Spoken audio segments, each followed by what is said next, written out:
Welcome back. In this lesson, we're going to look at the phrasal verb break out and how it can change depending on the situation and context, just like most phrasal verbs. We're also going to look at some new and interesting vocabulary. So let's start with part of a story that I wrote from my recent video about phrasal verb stories. Anna's allergies were acting up again. Her eyes were watering, her nose was stuffy, and she had a terrible headache. She even broke out in a rash. A rash is a red spot on your skin that's itchy. If something is itchy, it makes you scratch it a lot. It itches and you scratch. For example, her arm itches. Her hand itches. She's scratching it. He's scratching his arm because his arm itches. We often use this verb itch in the present tense, the present simple, usually without ing and usually not in the past. It would be a little strange to hear that. It's just not common, unless you're talking about some expressions, which we're going to see. If your arm itches, you can scratch it. You can scratch your itch or scratch your arm. Some people say itch your arm, not scratch your arm. But this is technically not correct. You might hear this in different parts of America only because, remember, language changes a lot depending on the region. The correct version is scratch an itch. When you scratch your arm, or something similar, it's because your arm is itchy. Itchy is the adjective. And we have some interesting expressions with these words. For example, you can say, I'm itching with ing, I'm itching to do something, which means I really, really want to do something as soon as possible.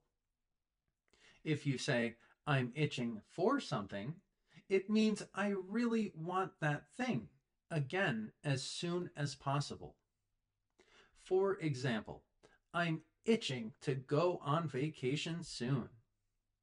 I'm itching for some pasta right now, which is true. I love pasta, and I'm hungry, so I'm itching for some pasta. To use this expression, again, you just need the continuous form.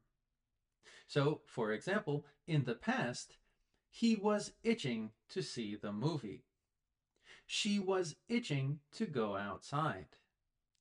They're itching to hear the results. Another useful expression that we have is to scratch an itch or to scratch the itch. And if you noticed, this is identical to the original form that we studied. But the meaning is very different depending on the context. The meaning for this expression is to satisfy a desire, a want, or a need.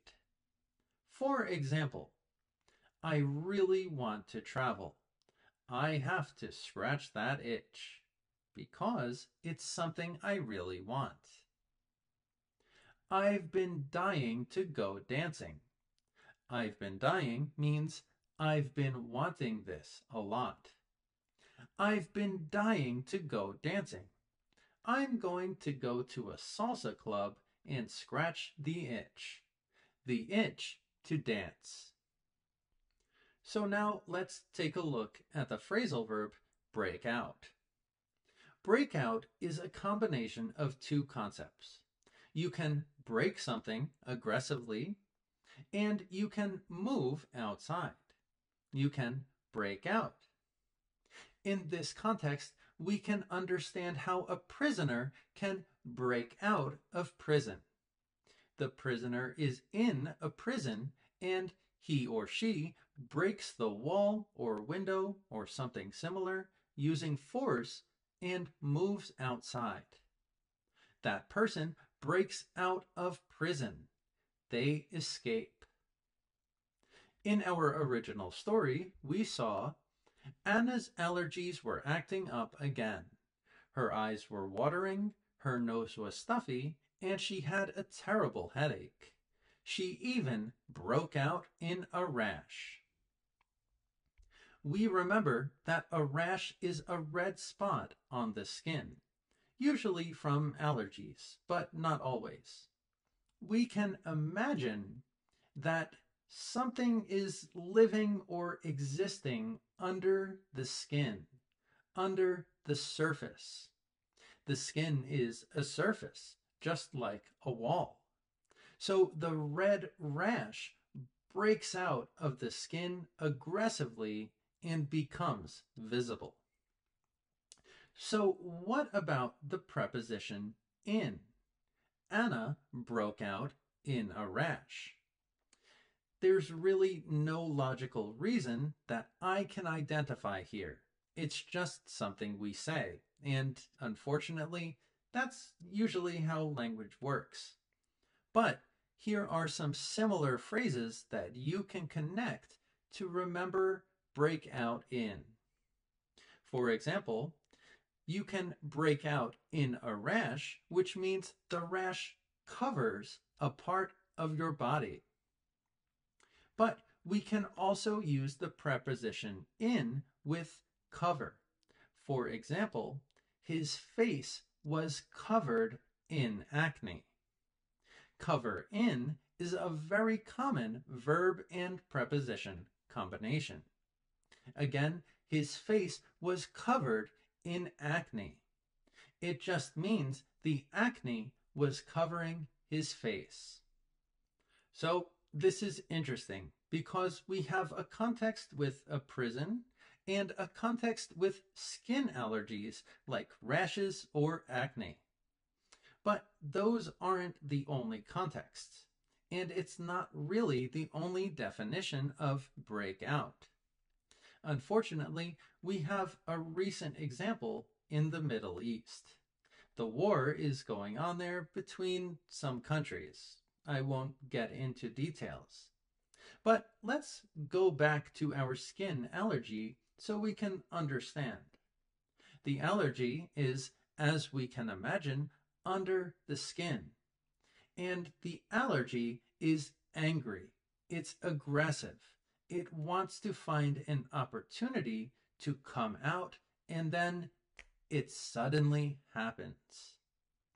In that same way, we can describe wars.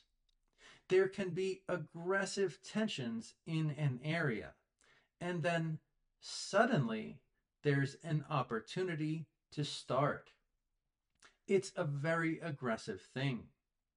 Before you know what's happening, the situation is very tense and stressful. It's sudden. In that way, we can say a war broke out in the Middle East between those different countries. It happened suddenly, in an aggressive way. It's all related. English is a complicated language, but when you learn to think about things logically and make connections, you can understand it more. So, break out can mean escape, like escape from prison, break out of prison, or it can mean start suddenly. The war broke out in the Middle East. And I hope no more wars break out soon. So, thanks for watching, and I hope you learned something new. See you in the next lesson.